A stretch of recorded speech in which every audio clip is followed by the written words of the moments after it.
Olivier, mais d'abord, comme tous les vendredis sur Europe 1, vous avez rendez-vous avec Catherine Ney. Bonjour Catherine. Bonjour Dimitri, bonjour à tous. Alors, y aura-t-il une loi immigration à Noël? D'abord, lundi, y aura-t-il un accord à l'issue de la réunion de la CMP, la commission mixte paritaire entre députés et sénateurs? Alors, si oui.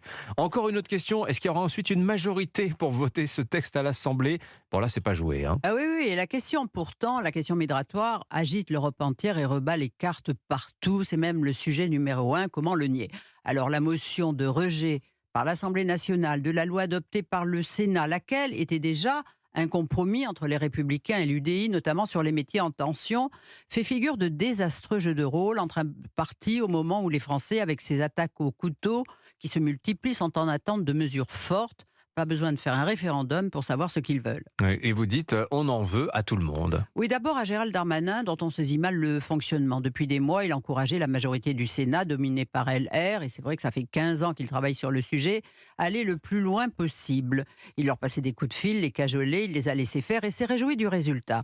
Puis le texte est parti à l'Assemblée, où la commission des lois supprimait ou modifiait 66% de la loi votée au Sénat. Le ministre de l'Intérieur a approuvé, incohérent. D'où la grosse colère des LR pour qui la discussion dans l'hémicycle devait partir du texte voté au Sénat. Ça n'est pas tout. Le 7 décembre, à l'occasion d'une niche parlementaire, les LR proposaient de pouvoir modifier la Constitution pour mieux traiter la question des flux migratoires. Et là, le ministre Darmanin a accaparé la parole pendant 50 minutes, plutôt cinglant avec ses anciens amis, rappelant même à Éric Ciotti qu'il avait été le collaborateur de Christian Estrosi, le maire de Nice, son ennemi intime aujourd'hui. Et mieux, 3 jours plus tard à Nice, il prenait un pot avec le maire face à la permanence d'Éric Ciotti. Vous voyez, des provocations enfantines qui ont créé un grand malaise, d'où la proposition d'Olivier Marleix d'une motion de rejet du texte. Il y en avait d'autres, mais enfin, 40 députés sur 50 l'ont voté, alors que le ministre de l'Intérieur croyait en avoir convaincu 20 de voter contre. Il n'y a eu que 2 votes contre chez LR. On a aussi remarqué que le jour du vote de la motion, le ministre était seul au banc du gouvernement. Vous savez, la défaite est orpheline, n'est-ce pas? Et le soir, il proposait sa démission à Emmanuel Macron, qui l'a refusé.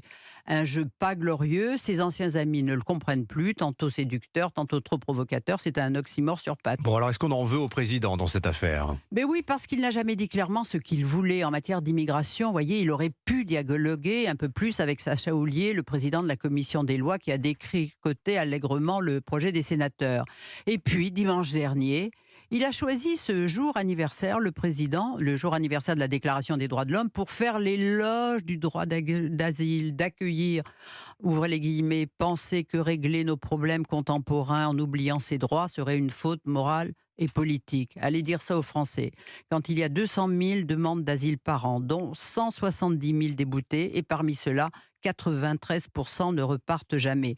Alors une faute morale, il faudrait voir. C'est un propos sûrement à côté de la plaque. Mais c'est le président qui a exigé que la commission paritaire se réunisse dès lundi, après quoi on votera mardi et mercredi. Eh bien, si ça marche, là, il aura eu raison de vouloir aller vite. Et est-ce qu'il faut en vouloir aussi à Bruno Le Maire? Il s'est manifesté dans le dossier. Mais oui, alors que Mme Borne est avec à ses côtés, Gérald Darmanin, disons-le, tente de trouver un accord à la commission paritaire.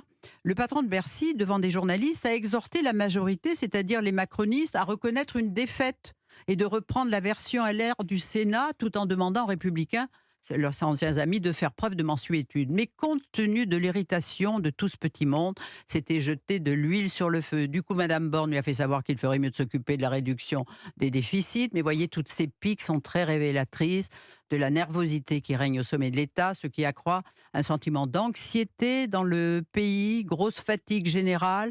Oui, on en veut à tout le monde. Et moi, je vous le dis, on en veut aussi au Père Noël, parce qu'il n'existe pas. S'il existe bien sûr, Catherine, et on pense à tous les enfants qui nous écoutent. Merci beaucoup, Catherine. Mais pour la loi immigration, vous avez raison, peut-être qu'il est aux abonnés absents.